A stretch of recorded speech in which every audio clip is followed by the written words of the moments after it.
26 आयतों पर उठे सवाल। वसीम रिजवी को इन आयतों पर है ऐतराज।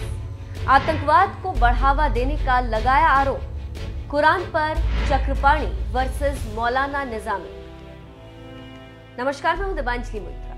यूपी शिया वक्फ बोर्ड के पूर्व चेयरमैन वसीम रिजवी ने जब से कुरान के खिलाफ विवादित बयान दिया, तभी से मानो बवाल मचा हुआ है। मौलवी से लेकर मौलाना तक इस मुद्दे पर वसीम रिजवी की जमकर मजम्मत कर रहे हैं। कहीं उनके खिलाफ सिर कलम करने का ऐलान किया जा रहा है, तो कहीं वसीम रिजवी की बातों का समर्थन भी किया जा रहा है। इसी समर्थन और विरोध के बीच आपके एनएमएफ न्यूज ने अखिल भारतीय हिंदू महासभा के अध्यक्ष स्वामी चक्रपाणी महाराज और राजधानी दिल्ली की मशहूर दरगाह हजरत निजामुद्दीन औलिया के सज्जादा नशीं सैयद फरीद अहमद निजामी से मुलाकात की। इन दोनों ही धर्म गुरुओं से हमने ये जानने की कोशिश की कि वसीम रिजवी ने कुरान की जिन 26 आयतों पर आतंकवाद का बढ़ावा देने का आरोप लगाकर उसे हटाने के लिए सुप्रीम कोर्ट में याचिका दी, उस पर उनकी क्या राय। देखिए इन दोनों ही धर्म गुरुओं ने इस मुद्दे पर क्या कहा। देखिए, कुरान मजीद का तो अल्लाह खुद मुहाफ़िज़ है। अल्लाह ने कहा है कि मैं हिफाजत करने वाला हूँ। तो कुरान की आयतों को लेके ये कह देना कि इनको कुछ आयतों को निकाल दिया जाए, तो ये तो बहुत ही नहायत ही जाहिलाना और बेवकूफ़ी वाला एक मुझे लगता है सोच है वसीम रिजवी की। और इस रूह ज़मीन पे कोई ऐसी ताकत नहीं हुई, ना कभी पहले हुई, ना आगे कभी होगी, जो कुरान का एक हर्फ भी हटा दे, एक लफ्ज़ भी कुरान का इधर से उधर कर दे। वसीम रिजवी का उससे जहालत इसी बात से पता लगती है कि कुरान पाक जैसी एक किताब के ऊपर, जो किताब अल्लाह की किताब है, उसके ऊपर उसने उंगली उठा दी। तो अब ऐसे शख्स के बारे में हम क्या कह सकते हैं? हम मजम्मत ही कर सकते हैं इस बात की कि अल्लाह उसको हिदायत दे। और दरगाह हज़रत निज़ामुद्दीन औलिया की तरफ से पहले भी उसका सोशल बाइकआउट करने की अपील हो चुकी है कि हर तरह से उसका बाइकआउट किया जाए ऐसे शख्स का, क्योंकि ये लोग ऐसे लोग हैं जो इंतशार पैदा करने के लिए इस तरह की चीज़ें उठाते हैं कि किसी तरह हिंदुस्तान की सरजमीन पे कोई इंतशार पैदा हो, मुसलमानों में आपस में अख्तलाफात पैदा हों, दूसरे मज़ाहिब के लोगों में अख्तलाफात पैदा हों। तो सिर्फ यही वजह हो सकती है, और इसके अलावा तो हमको कोई वजह लगती नहीं कि कलाम पाक के ऊपर उंगली एक शख्स उठा रहा है और पिक एंड चूज़ पॉलिसी लेके चल रहा है कि आउट ऑफ कॉन्टेक्स्ट कुछ जो आयतें हैं उनको पेश करने की कोशिश कर रहा है सामने रखने के लिए, और एक लोगों को चाह रहा है कि किसी तरह लोग गुमराह हो जाएं। मगर लोग इतने बेवकूफ़ नहीं हैं। लाखों की तादाद में, करोड़ों की तादाद में दुनिया में कुरान के हाफिज़ हैं, जो पीढ़ी दर पीढ़ी सदियों से लाखों ऐसे लोग रहे हैं इस सरज़मीन पे कि जिनके दिलों में कुरान जो है हमेशा महफूज रहा। तो कुरान में रद्द बदल या तरमीम करने की तो गुंजाइश न पहले कभी थी, न कभी क़यामत तक कभी हो सकती है। देखिए, वसीम रिजवी एक राष्ट्रभक्त हैं और उन्होंने हमेशा सुलझे हुए बात की है और हमेशा से उन्होंने चाहा है कि जो देश में शांति रहे, और हमेशा मानवतावाद के और हिंदुओं की भावना का उन्होंने बहुत ही सम्मान किया है। उसके लिए चाहे वो कोई भी जो गलत लोग हैं उनसे सीधे लड़ने का काम किया है। तो उसी रूप में जो भी वो कदम उठा रहे हैं बहुत ही अच्छा है, सराहनीय है। उस देश की शांति के लिए है, विश्व की शांति के लिए, इसलिए हमको हर कदम का हम बड़ा समर्थन करते हैं। और ये तो विशेष रूप से है, तो कहीं भी कुछ भी अगर गलत लिखा हुआ है तो वो निश्चित रूप से उसमें संशोधन करने चाहिए, उसको हटाने चाहिए।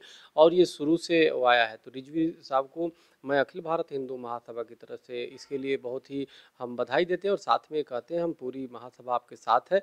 और आपके द्वारा किए गए पहले भी राम मंदिर में उनका बहुत बड़ा योगदान रहा। उन्होंने हमेशा सहयोग समर्थन हर स्तर पे किया, और आज देखो पूरे देश पे और विश्व में खुशहाली का वो है। तो रिजवी जी की जितनी भी प्रशंसा की जाए कम है। उन्होंने जो कदम उठाए हैं हम उसको महासभा, हिंदू महासभा और संत महासभा पूरी तरह समर्थन करता है, और हर जगह उनके साथ खड़ा हुआ है रिजवी साहब को। तो इसलिए जो उन्होंने जो भी किया है वो बिल्कुल राष्ट्र हित में है, धर्म हित में है, मानवता के हित में है। हम उनकी भूरी भूरी प्रशंसा करते हैं। वसीम रिजवी का परिवार ने किया बॉयकॉट। इस मुद्दे पर क्या बोले चक्रपाणी और निजामी। हाँ, मैंने देखा था जी कि उन्होंने बिल्कुल एक तरह से अपना ला ताल्लुक़ ही कर लिया कि हमारा कोई ताल्लुक़ नहीं है वसीम रिजवी से। बेहतर है, अच्छा है, ऐसा ही करना चाहिए ऐसे शख्स के साथ जो ईमान से खारिज हो गया हो, जिसके पास ईमान ही नहीं है, जो अल्लाह के ऊपर, अल्लाह के रसूल पे जिसने ईमान नहीं रखा, जिसने कलाम पाक की आयतों को झुठला दिया। तो ऐसे शख्स से तो ज़ाहिर है उसके घर वाले भी मिलना पसंद नहीं करेंगे। सोसाइटी की बात तो बाद में आती है, घर वालों ने उसको नकार दिया है। तो बेहतर, बहुत अच्छा, हम इस फैसले की इज़्ज़त करते हैं जो उनके घर वालों ने लिया है वसीम रिजवी के लिए, और बाकी लोगों से भी कहते हैं कि उससे बिल्कुल अपना ताल्लुक़ ख़त्म कर दें। हो सकता है इसके पीछे कोई मुझे तो मालूम नहीं कोई राजनीतिक साजिश है या कोई ऑर्गेनाइजेशन है इसके पीछे या कुछ लोग हैं, तो ये भी हो सकता है। अब ये तो सरकार का इसमें बयान भी आ चुका है, तमाम पार्टीज़ का कई तरह से बयान आया है कि सबने इसकी मजम्मत की है और निंदा की है इसकी कि इसका जो बयान है ये बहुत ही ज़्यादा एतराज़ वाला बयान है। तो हम दरगाह हज़रत निज़ामुद्दीन औलिया से भी ये लोगों से अपील करते हैं कि इस शख्स को बिल्कुल भी चीप पब्लिसिटी के लिए इसने ये किया है और बिल्कुल भी इसको तवज्जो न दें इस शख्स के ऊपर और इससे बिल्कुल लाताल्लुक़ी कर लें। नहीं, नहीं, ऐसा नहीं है, वो परिवार के नाम पे वैसे लोग होंगे। सवाल इस बात का है कि कई लोग ऐसे होते हैं जो वो कहने को परिवार के होते हैं। सवाल इस बात का है कि रिजवी साहब जो कर रहे हैं वो मानवता के हित में है, वो एक व्यक्ति के लिए नहीं कर रहे हैं। यही तो बात है, जब भी कोई अच्छा कार्य होता है तो स्वाभाविक रूप से उसका लोग पहले विरोध करते हैं, बाद में आने वाली जो वंशज हैं उसको स्वीकार करता है, उसकी सराहना करता है। यही तो सबसे बड़ी बात है रिजवी साहब की, वो लिख से हट के जो सच्चाई है उसके लिए हमेशा आवाज़ बुलंद करते हैं। तो ये बहुत ही अच्छी बात है और उनकी हम बहुत ही प्रशंसा करते हैं। कुरान की 26 आयतों पर सवाल उठाने वाले वसीम रिजवी को हजरत निजामुद्दीन औलिया दरगाह के सज्जादा नशी फरीद निजामी ने जहां जमकर लताड़ा, तो वहीं अखिल भारतीय हिंदू महासभा अध्यक्ष स्वामी चक्रपाणी महाराज ने रिजवी का समर्थन किया। उन्होंने कहा है कि रिजवी ने जो भी किया वो राष्ट्रीय हित में। इसके अलावा स्वामी चक्रपाणी महाराज ने मस्जिदों पर लगे लाउडस्पीकर पर भी अपनी बेबाक राय दी। देखिए, मेरी मानना है कि ये बताइए, जब दीपावली पे प्रदूषण को देखते हुए एनजीटी पूरी तरह पटाखे पर प्रतिबंध लगा देती है दीपावली के दिन, तो आखिर जो 5 वक्त की नमाज होता है, नमाज के माध्यम से जो ध्वनि प्रदूषण होता है, जो उसके पास पड़ोस की नहीं बल्कि पूरे शहर के लोग ध्वनि प्रदूषण के शिकार होते हैं। कोई देर रात तक काम करके आता है, 5 बजे ही उसकी लाउडस्पीकर की आवाज़ से सो नहीं पाता, और कोई मान लीजिए कोई लड़के जो परीक्षा की तैयारी करते हैं, पढ़ने वाले, ब्रह्म मुहूर्त में उठ के पढ़ाई करते हैं, उनको डिस्टर्ब होता है। तमाम लोगों को आखिर भक्ति आपको करना है। परमात्मा कोई बहरा तो है नहीं, परमात्मा तो कहीं भी आपकी भाव को सुन लेगा। आप कमरे में, बंद कमरे में भी अगर भक्ति करोगे तो परमात्मा सुन लेगा। तो ये आपने एक ऐसी व्यवस्था कर दिया कि जिसे लाउडस्पीकर बीसीओ अगर जो मस्जिद है तो कितने उस पर लाउडस्पीकर लगेंगे। आप एक देखो, एक शहर में 100 इतने मस्जिद है, उसमें क्या तो 4 लाउडस्पीकर लगा के चारों दिशाओं में 8 स्पीकर लगा के और इस तरह जो बजाया था, ध्वनि प्रदूषण कितना हो जाएगा। तो आखिर एनजीटी का, माननीय सर्वोच्च न्यायालय का, आखिर संसद का इधर ध्यान क्यों नहीं जा रहा है। कभी सोनू निगम इसकी आवाज़ उठाने का काम किया इन्होंने, कभी इलाहाबाद अभी जो प्रोफेसर वाइस चांसलर ने पत्र लिखा है डीएम को कि उसे डिस्टर्ब होता है। तो कहने का मेरा मतलब है कि ये लोगों की पीड़ा है, कोई बोल देता है, कोई नहीं बोलता। सरकार की जिम्मेदारी होती है, तो आखिर न्यायपालिका, कार्यपालिका, व्यवस्थापिका आखिर हिंदू सनातन धर्म के खिलाफ तो तुरंत कठोर निर्णय ले लेती है। आखिर इनके खिलाफ क्यों नहीं? एक तो इनके खिलाफ आखिर इन क्यों नहीं प्रतिबंध लगाया जाता? एक जागरण अगर कराने होते तो उसके लिए 10 एनओसी लेने पड़ते हैं, तब जाके जागरण करा सकते हो। यहाँ पे 365 दिन आप लाउडस्पीकर पे 5 वक्त चिल्लाना शुरू कर देते हो, सुबह से लेकर रात तक। तो ये बिल्कुल गलत है, ये अन्याय है, हिंदुओं का उत्पीड़न है।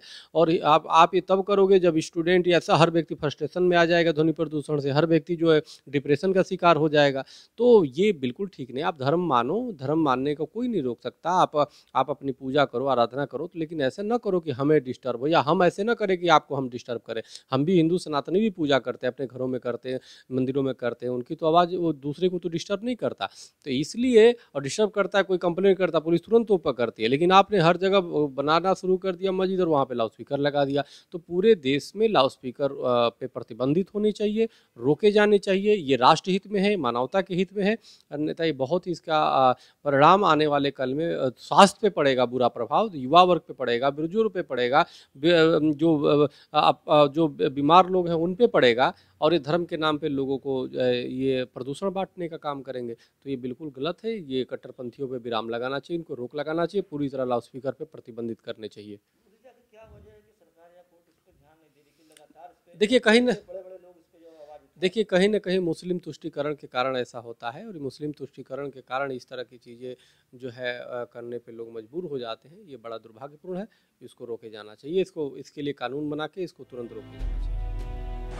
आपको बता दें, हाल ही में इलाहाबाद यूनिवर्सिटी की vice chancellor professor Sangeeta Shrivastava ने शिकायत की थी कि अजान की आवाज़ से उनकी नींद खराब होती। इस शिकायत के बाद मस्जिद से 2 लाउडस्पीकर उतरवा दिए गए थे।